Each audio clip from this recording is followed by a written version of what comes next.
Senhor vai trazer pessoas a conhecê-lo através do Espírito Santo. Nós vamos orar a Deus entregando aqui o Anderson. Pai Santo, nós louvamos o Teu nome. Agradecemos, Deus, porque o Senhor nos amou primeiro. E pedimos, ó Pai, em nome de Jesus, que a Tua palavra agora ministrada, Senhor Deus, possa alcançar os nossos corações. Possa, Senhor Deus, falar poderosamente a cada um de nós. Abençoe o Teu servo e ele seja usado poderosamente no nome de Jesus. Amém.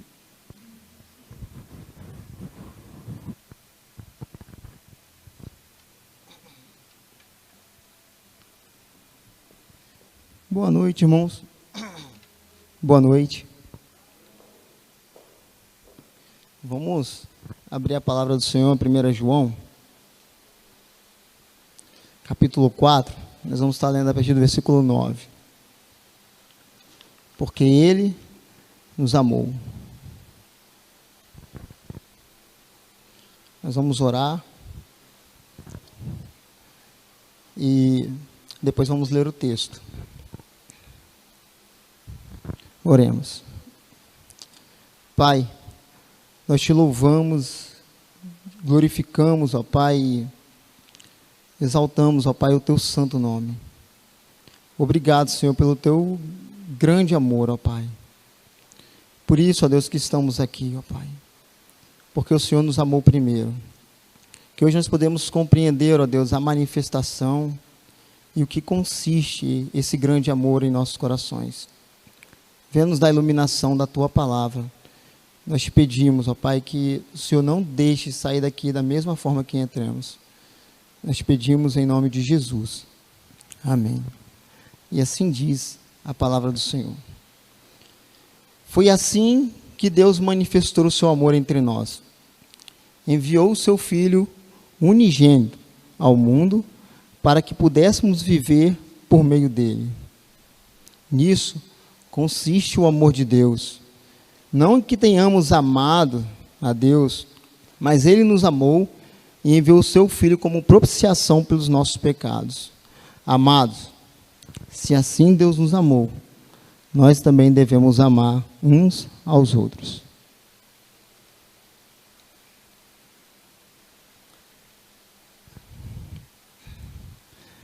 Ainda não amava, mas amava amar.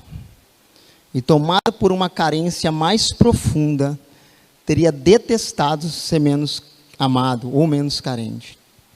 Amando amar, queria algo para amar, odiava a tranquilidade e o caminho sem armadilha. Confissões de Agostinho, século 3. Quando nós não amamos a Deus, nós vamos amar qualquer coisa menor do que Deus. É exatamente isso que Agostinho está falando aqui.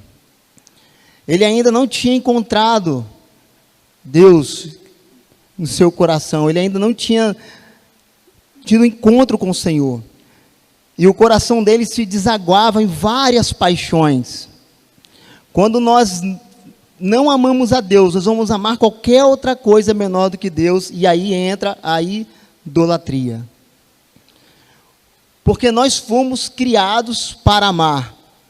Deus nos criou a sua imagem e a sua semelhança, soprou fôlego de vida e assim nos criou alma vivente. Deus nos criou para a sua glória. Nós somos criados para amar a Deus. E quando nós amamos a Deus acima de todas as coisas, nós conseguimos amar as demais coisas de maneira equilibrada e não idolatrando. E falar do amor de Deus em nossos dias não é tão simples como nós pensamos. O amor de Deus, ele tem sido sentimentalizado, ele tem sido equilibrado, democratizado, de acordo com a necessidade daquele com qual nós compartilhamos. Ou seja, o amor de Deus tem descido ao nível humano. Por isso é mais provável que Deus, ele sinta do que haja, e que ele pense, ao invés que ordene ou diga. Quando nós falamos para as pessoas assim, olha, Deus te ama, é impressionante como parece que essa frase não surte nenhum efeito na vida das pessoas. Faça o teste. Incrível, como é que isso não surte? Ela fala, ó, Deus me ama, mas lógico que Ele me ama, Ele é Deus de amor. Ele me ama, Ele te ama. E até porque eu sou bonzinho, eu faço as coisas legais, né? Eu não faço nada que possa... eu amo meu pai, amo a minha mãe e está tudo bem. Deixa eu viver a minha vida, você vive a sua. Deu uma relativizada. Faço o teste. Mas não foi sempre assim. Quando, em tempos passados, quando as pessoas conheciam a justiça de Deus, quando era pregado sobre a justiça de Deus, a questão da propiciação, da expiação, de tudo aquilo que o Senhor fez naquela cruz, né, quando isso era bem apresentado, era até difícil as pessoas acreditarem no amor de Deus. Em tempos passados você falava assim, olha, Deus te ama. Provavelmente a pessoa ia chegar e ia falar assim, como que Deus me ama?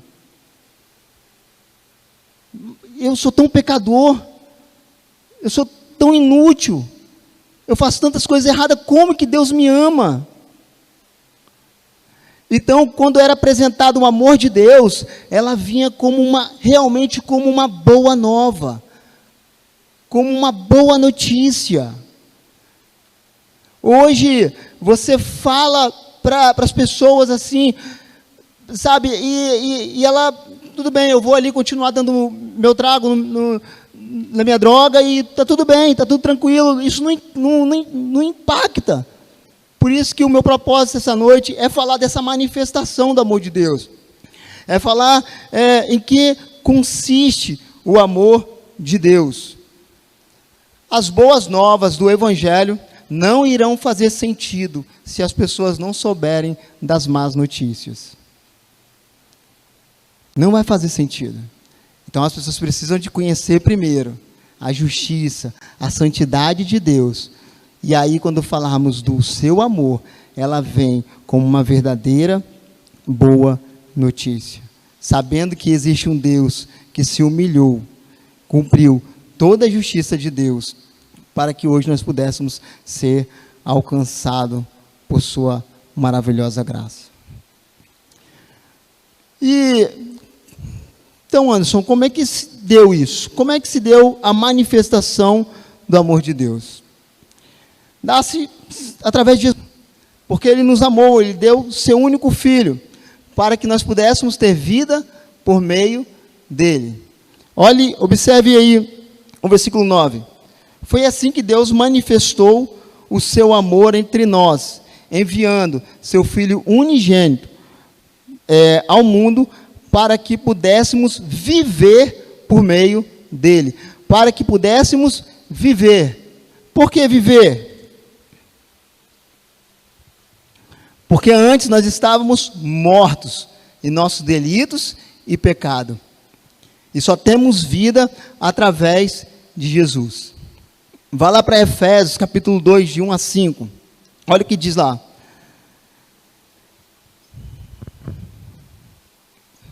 E assim diz: e vos vivificou, estando vós mortos em ofensas e pecado, em que no outro tempo andastes segundo o curso deste mundo, segundo o príncipe da potestade do ar, o espírito que agora opera nos filhos da desobediência, entre os quais nós também andávamos nos desejos da nossa carne, fazendo a vontade da carne e dos pensamentos, e éramos por natureza filhos da ira, como também os outros.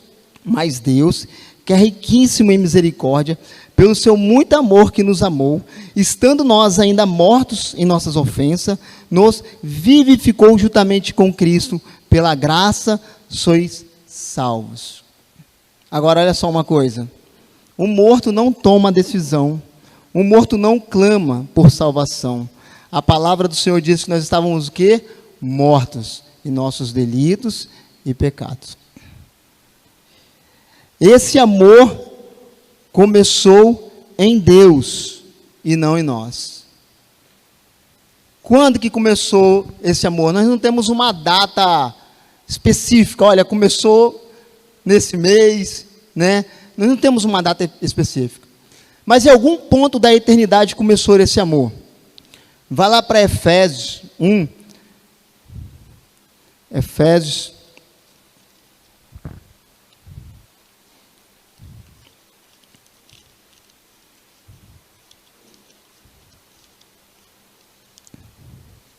Efésios capítulo 1.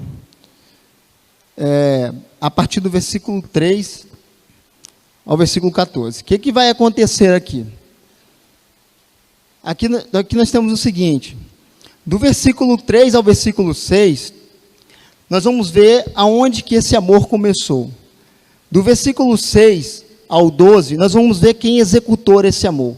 Do 13 ao 14, nós vamos ver quem selou esse amor. Observem isso. Bendito seja Deus e Pai de nosso Senhor Jesus Cristo, que nos abençoou com as bênçãos espirituais nas regiões celestiais em Cristo. Porque Deus nos escolheu nele quando? Desde antes da fundação do mundo, para sermos santos e irrepreensíveis em sua presença. Em amor nos predestinou para sermos dotados como filhos por meio de Jesus Cristo, conforme o bom propósito da sua vontade, para louvor da sua gloriosa graça, o qual nos deu gratuitamente em Jesus, ou gratuitamente no amado. Está aqui, a primeira parte, de 3 a 6. Bendito seja Deus Pai, que nos abençoou com todas as bênçãos espirituais nas regiões celestiais, pois nos escolheu nele antes da fundação do mundo. Agora observe a partir do versículo 7, quem executou esse amor.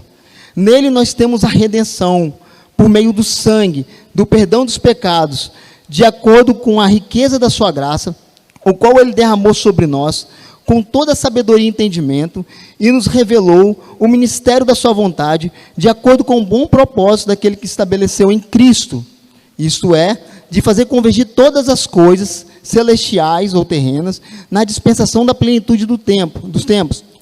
Nele nós temos escolhido, tendo sido predestinado conforme o plano daquele que fez todas as coisas segundo o propósito da sua vontade, a fim de que nós sejamos os primeiros que esperamos em Cristo, sejamos para louvor da tua glória. Versículo 13. Quando vocês ouviram e creram na palavra da verdade, o Evangelho, que os salvou, vocês foram selados com o Espírito Santo da promessa, que é a garantia da nossa herança, até a redenção daqueles que pertencem a Deus para louvor da sua glória. Esse amor começou em Deus. Você não começou a ser amado ontem. Você começou a ser amado desde antes da fundação do mundo. Observe que o cristianismo é a única religião do mundo em que o homem ele é salvo somente pela graça. É a única. Que o próprio Deus ele envia o seu próprio Filho para nos reconciliar com Ele mesmo. E como é que Deus ele executou esse plano? Através de Jesus, que cumpriu toda a justiça de Deus. Observe uma coisa, o Espírito Santo selou. Agora observe uma coisa. Quem buscou o homem? Foi Deus que buscou. A obra começou nele, e isso não é de hoje, isso é desde o jardim. Quando o homem pecou no jardim, Gênesis 3, versículo 9 ao 10, aparece o Senhor caminhando ali pelo jardim, e ele pergunta assim, aonde está? Deus buscando o homem. Observe que Deus estaria sendo extremamente justo, se tivesse acabado com tudo ali mesmo. Ele estaria sendo extremamente justo, porque foi o homem que transgrediu a lei de Deus. Mas esse Deus de amor e misericórdia, ele desce até o homem. Ele vai até no jardim e pergunta, onde você está? Porque ele é um Deus que ama se relacionar com as suas criaturas. Em Gênesis 3, versículo 14 e o 15, se os irmãos forem rápido de referência e puderem abrir lá para me acompanhar, seria bom.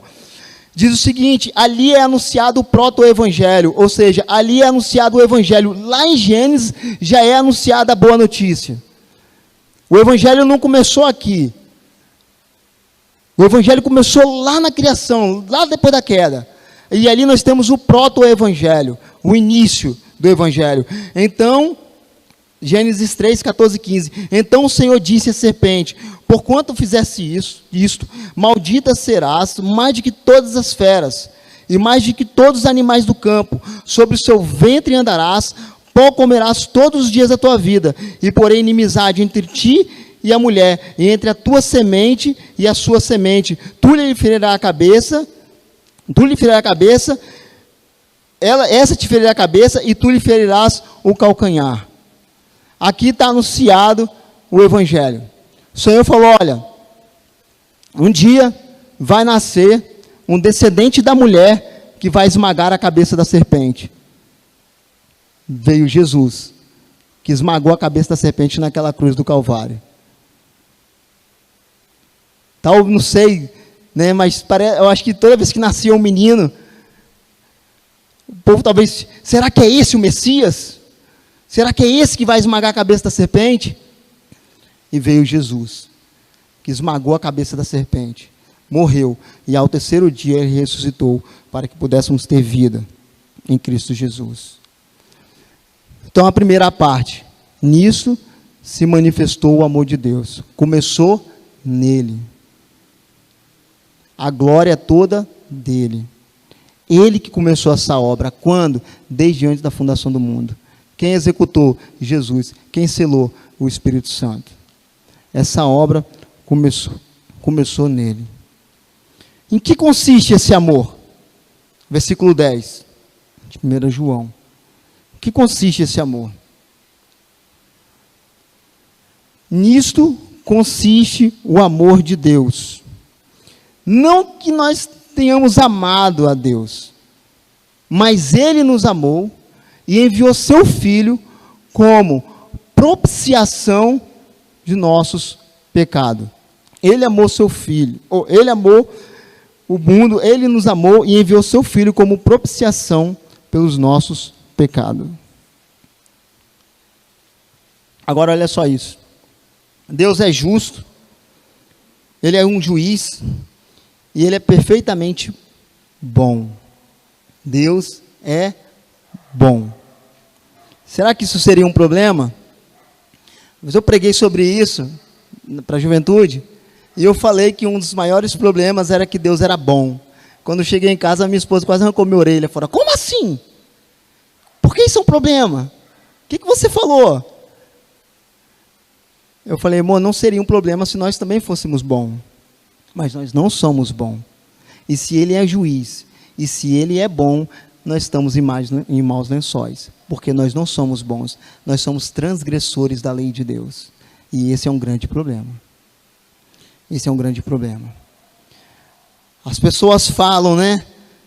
Se Deus é bom, por que o mal existe? A pergunta certa talvez seria: se Deus é bom, por que eu estou sentado aí ouvindo o Evangelho? Era para Ele ter me consumido esta manhã. Porque se Deus é bom, se Ele é tão bom, por que eu estou aqui hoje? Essa seria a pergunta. Essa seria crucial. Por que nós estamos aqui? Se Ele é bom, se Ele é todo bom, se Ele é justo, por que nós estamos aqui?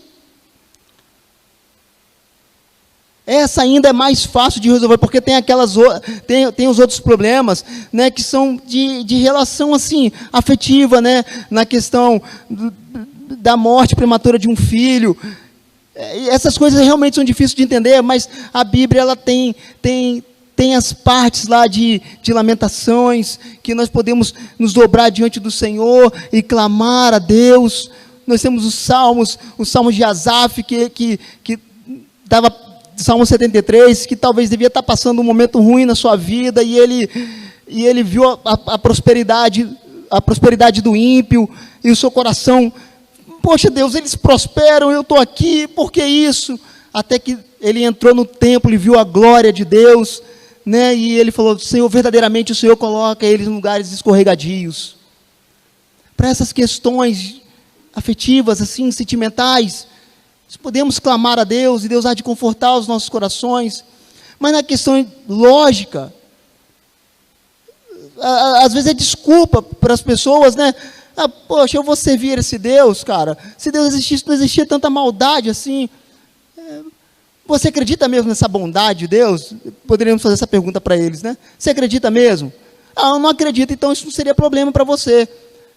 Isso é um problema para quem acredita de fato na bondade de Deus.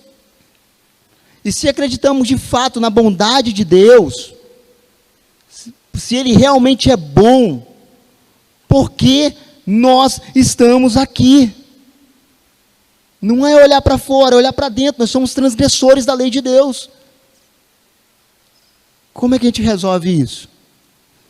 Lamentações 3, 22 e 23. As misericórdias do Senhor são as causas de não sermos consumidos, porque suas misericórdias não têm fim, e novas são a cada manhã. Por isso nós estamos aqui. O que é misericórdia? Qual é a definição? Às vezes você bate o pé, né? Você dá uma tropeçada. Misericórdia, Deus. Você sabe o que você está falando? Você está falando o seguinte: misericórdia é aquilo que você merece, que eu mereço, e Deus não nos dá. Isso é misericórdia. Como assim, Anderson? Misericórdia é aquilo que nós merecemos como pecadores e transgressores, a parte mais quente do inferno. E Ele não nos dá, porque Ele é um Deus de misericórdia. Isso é misericórdia. Misericórdia é aquilo que nós merecemos e Deus não nos dá.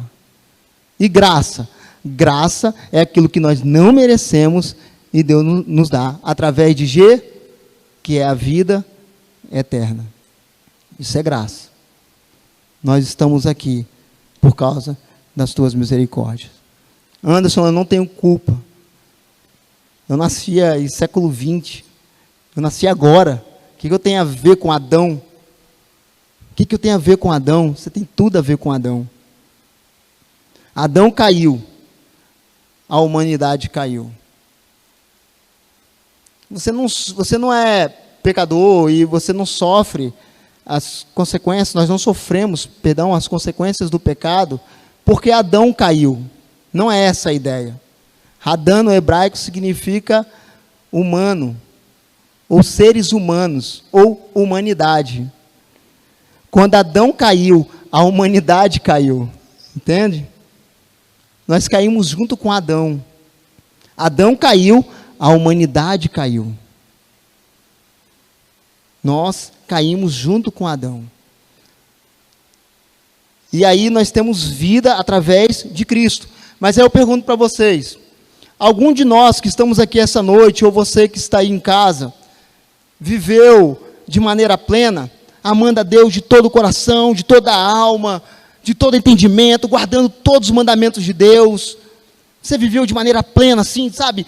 100%, você viveu assim? Algum ponto da sua vida? Será que você já viveu assim? Sem violar nenhum mandamento de Deus? Nenhum de nós conseguimos viver assim. Nenhum de nós. Mas teve um que viveu assim. Quem viveu assim? Jesus. Por um homem entrou o pecado no mundo, mas por um homem entrou a vida. 1 Coríntios 15, 21, 22 diz o seguinte: porque assim como a morte veio por um homem, Adão, também a ressurreição dos mortos veio por um homem. Porque assim como todos morrem em Adão, assim também todos serão vivificados em Cristo. Todos serão vivificados em Cristo. Anderson, você falou que o morto, ele não ama. O morto, ele não clama. O morto não busca. Como que eu chego à fé? Como que eu chego à fé? Se eu estou morto, como que eu chego à fé? Romanos 10, 17. De sorte que a fé vem por quê? Pelo ouvir, e ouvir a palavra de Deus. Só a palavra de Deus tem o poder de fazer nascer carne em ossos secos. Só a palavra de Deus. Só a palavra de Deus. Vai para Ezequiel 37, 1 ao versículo 8. Eu lembro de uma história que um professor de homilética do seminário, ele falou bem assim que, olha, hoje vocês vão ter aula de pregação, a arte de falar em público, vocês vão aprender a pregar hoje. E os alunos todos empolgadíssimos, né? Ele chamou os alunos para sair da sala, e aí eles achando que iam para a praça pregar, ou que iam, né, para a rua, para as esquinas, sei lá, qualquer outro lugar. E o professor deles levou eles para o cemitério. E ele falou, prega o evangelho. Eles não entenderam nada. Mas sempre que nós estamos anunciando a palavra de Deus, nós estamos anunciando a palavra de Deus para homens mortos nos seus delitos e pecados. Essa era a ideia daquele professor. Olha o que diz lá em Ezequiel. Veio sobre mim a mão do Senhor, e ele me fez sair no Espírito do Senhor e me pôs em pé no meio de um vale, cheio de ossos. E me fez passar em volta deles. E eis que eram muito numerosos sobre a face do vale. E eis que estavam sequíssimos. E me disse, filho do homem, porventura pode viver esses ossos? Tu sabes, Senhor. Tu sabes. Então me disse, profetiza sobre esses ossos. E disse, ossos secos, ouvi a palavra do Senhor. Assim diz o Senhor Deus a esses ossos. Eis que farei entrar em vós o Espírito e vivereis, e porei nervos sobre vós, e farei crescer carne sobre vós, e sobre vós estenderei a pele, e porei em vós o Espírito e vivereis, e sabereis que eu sou o Senhor. Então eu profetizei como se deu ordem, e houve um ruído e grande espanto, e eu profetizava, e eis que se fez um grande rebuliço, e os ossos chegaram osso a osso. Versículo 8, e olhei, e eis que vieram nervos sobre eles, e cresceu carne, e estendeu sobre eles por cima, mas ainda não havia o Espírito. Versículo 9 e o 10.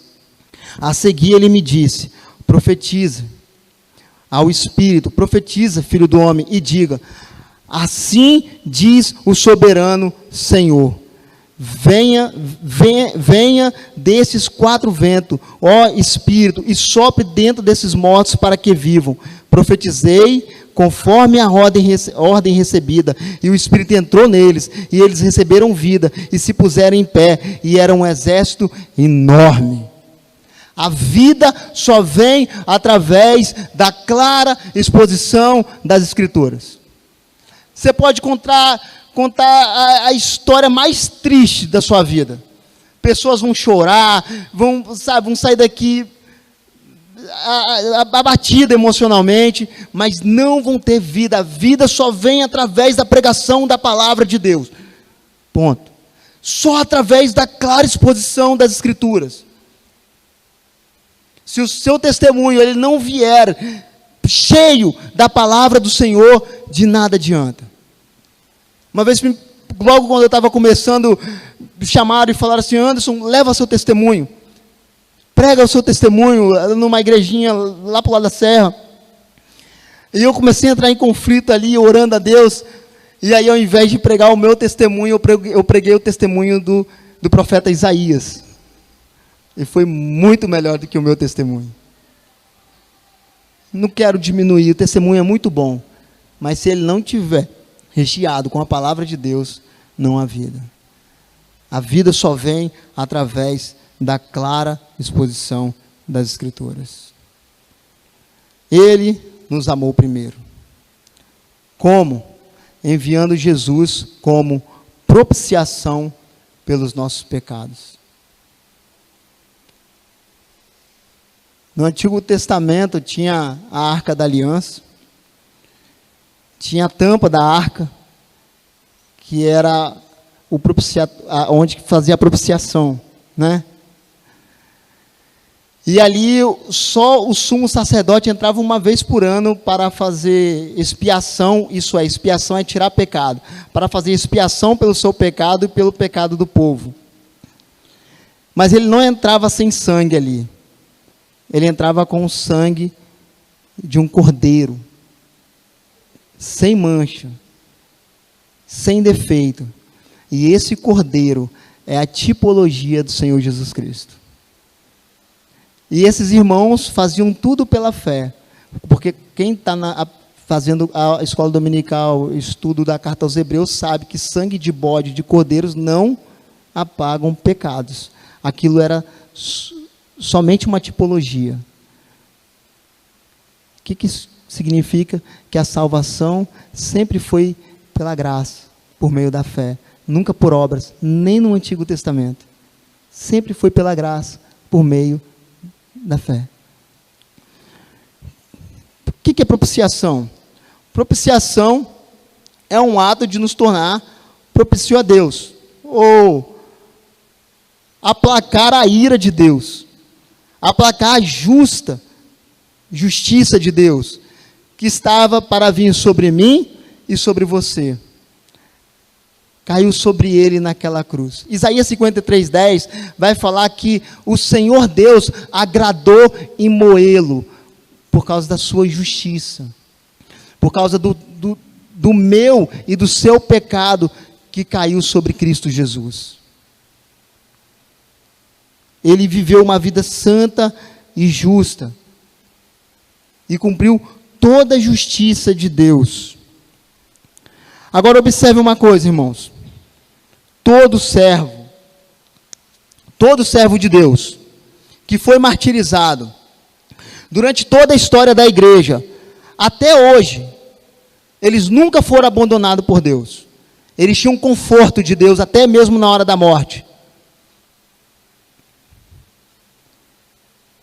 Agora Jesus, naquela cruz, o seu Pai virou as costas para ele, para que hoje nós pudéssemos ter vida por meio dele.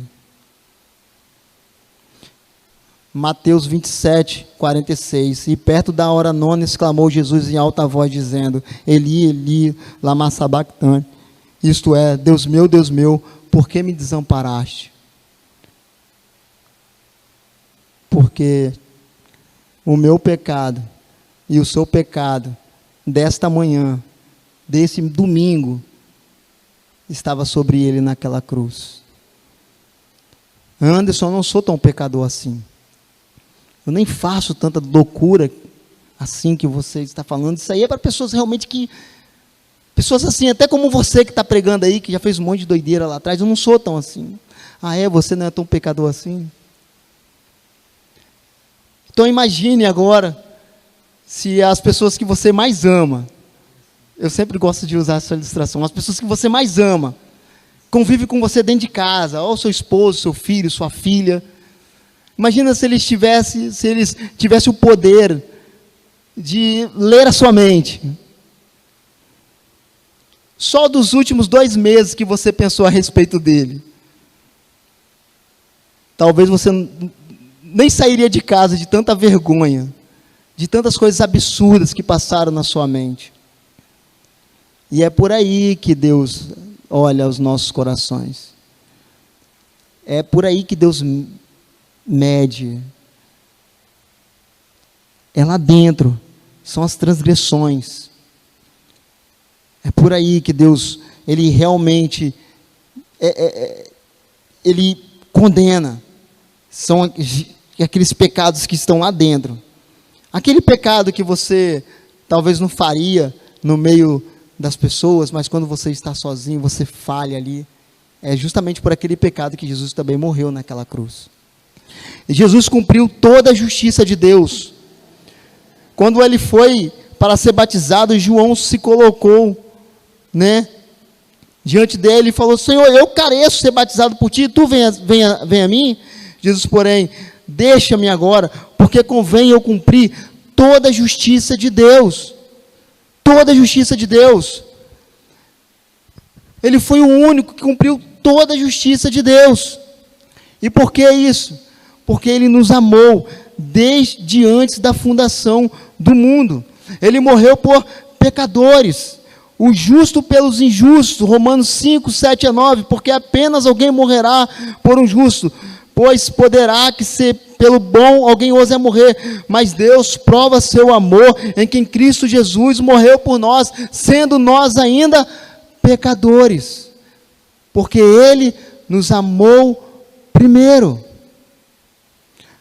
Logo muito agora, sendo justificado pelo seu sangue, nós seremos salvos de quê? Nós somos salvos de várias coisas. Mas nós somos salvos da ira de Deus. Da justa ira de Deus. Nós somos salvos da sua justiça. Nós somos salvos da sua justiça. Aonde começou esse amor? Começou nele. Quem executou? Jesus. Quem selou? O Espírito Santo. Nós éramos inimigos de Deus. Vai lá para Romanos 5,10. Porque se nós, sendo inimigos, nós fomos reconciliados pela morte do seu Filho, muito mais, tendo sido já reconciliados, nós seremos salvos pela sua vida. Nós, de vez em quando falamos assim, olha, se Deus é por nós, quem será contra? Mas se Deus é contra nós, está falando que nós éramos o quê? Inimigos de Deus. Nós éramos inimigos de Deus. Inimigo de Deus. Geralmente, no mundo antigo, as pessoas, elas faziam sacrifícios para se aproximar dos seus deuses pagãos. Mas o Deus de Israel, Ele enviou o seu Filho para nos aproximar dEle mesmo. Esse foi o grande amor de Deus, porque Ele nos amou primeiro. Ele é a propiciação pelos nossos pecados. 1 João 2,2, Ele é a propiciação pelos nossos pecados. Não só pelos nossos pecados, isso é maravilhoso, mas pelos pecados do mundo todo. Ele é a propiciação pelos nossos pecados, mas não só pelos nossos pecados, mas pelos pecados do mundo todo. O amor de Deus consiste o justo que morreu pelos injustos, para que possamos ter a vida eterna. As exigências do amor, versículo 11 aí. Amados, porque por esse amor, porque Ele nos amou, nós também devemos amar uns aos outros. São as exigências do reino, por isso que nós fazemos missões. Agora, precisa de muito amor para compartilhar o Evangelho. Precisa de muito amor. Em Vila dos Pontões, quando eu dei uma palestra sobre evangelismo, e a gente conversando lá, e chegamos à conclusão de que o melhor evangelismo é por amizade. É bom você entregar um papel e falar do amor, mas é muito rápido. A melhor maneira de evangelismo é pelo relacionamento. É por amizade. E aí eu coloquei algumas ilustrações para eles colocarem em prática lá, né? Mas é o melhor jeito. Porque precisa de muito amor para falar desse grande amor de Deus. Para falar de toda essa obra de Deus. Para nós falarmos da justiça de Deus. Da justiça. Nós chegamos a tal ponto que o cara é um espancador da sua esposa. Ou o cara é um homem violento. Ou um cara bruto. E a gente chega para ele e fala: olha, Jesus te ama. Oh, Jesus me ama. Eu batendo, espancando, fazendo tudo isso, Deus me ama. Que bom. Ele é assim. Legal. Nós temos que trazer toda a justiça de Deus. E falar desse Deus justo, desse Deus bondoso. Para que quando nós começamos a falar do Evangelho, comece a fazer sentido. A pessoa ela vai beber, ela vai... Cara, é isso que eu quero. É esse grande amor que eu quero. É esse grande amor que eu quero. E nós estamos chegando na conclusão, né? E eu lembro que nós lemos uma passagem em Efésios, né? Que tá algumas palavras ali que alguns fogem dela. Deixa eu pegar aqui na minha primeira folha. Eu sei qual que é essa palavra, mas eu queria ler ela aqui. Deixa eu ver se eu acho ela aqui. Só me dê um minuto. Tá bom, não achei. Efésios capítulo 1, de 3 ao versículo 14, vocês vão encontrar palavras lá como eleição e predestinação. Pessoas fogem disso. Anderson, como assim? Como eu sei que eu sou um eleito de Deus?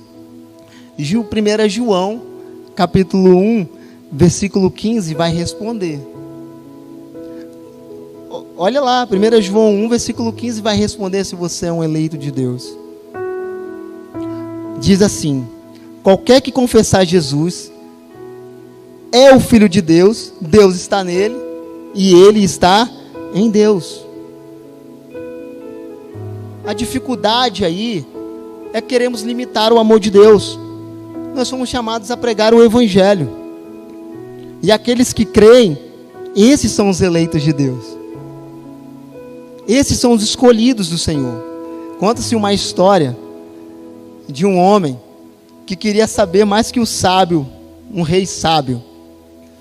E esse homem pegou um pássaro, colocou em suas mãos e falou assim: agora eu vou pegar esse cara. E aí ele colocou a mão para trás e perguntou assim para o sábio: sábio, eu tenho um pássaro em minhas mãos, esse pássaro está vivo ou ele está morto? Bom, se ele falar está morto, eu solto e ele voa. Se ele falar está vivo, eu esmago. E o sábio falou assim: você sabe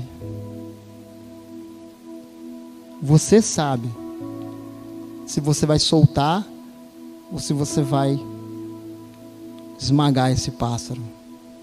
O que eu quis dizer com isso? O Evangelho foi apresentado essa noite aqui, mas o que você vai fazer? Você na sua casa, o que você vai fazer? Você vai esmagar esse pássaro ou você vai soltar ele para a vida?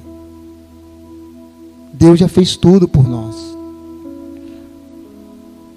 O resultado desse amor está no versículo 18: no amor não há medo. Por isso nós temos ousadia para pregar o Evangelho e fazermos missões. Porque nós amamos a Deus? Porque Ele nos amou primeiro.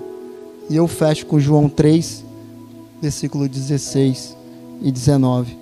Porque Deus amou o mundo de tal maneira que deu seu Filho unigênito, para que todo aquele que nele crê não pereça, mas tenha vida eterna. Pois Deus enviou seu Filho ao mundo, não para que condenasse o mundo, mas para que o mundo fosse salvo por ele. Quem crê nele não é condenado, mas quem não crê já está condenado, porque não crê no nome do unigênito Filho de Deus. Que Deus abençoe. Vamos orar. Pai, ajuda-nos, ó Deus, a compartilharmos desse amor, trazendo todo o conselho do Senhor, ó Pai. Ó Deus, volte os nossos corações a amar somente ao Senhor acima de todas as coisas, ó Deus. Derrama, Pai, mais do Teu amor em nossos corações. Acrescente a fé daqueles, ó Pai, que estão duvidosos essa noite. Pai, que eles possam, ó Pai, se lançar nos braços desse grande Deus de amor, perdão, graça e misericórdia. Que o Senhor abençoe, ó Pai, aquelas pessoas que estão nos seus lares, ó Pai, que ouviram a Tua palavra. Que possamos, ó Pai, nos engajar cada dia mais, ó Pai, num trabalho missionário. Que os nossos corações sejam voltados, ó Deus, para as coisas do Senhor. Que o Teu nome seja glorificado, ó Pai. Obrigado pelo privilégio de trazer a Tua palavra. Guarda-nos em Teu amor, continue conosco. É o que nós pedimos em nome de Jesus. Porque Tu és Deus, Tu és Rei e Tu és fiel. Em nome do Senhor Jesus. Hoje e sempre. Amém.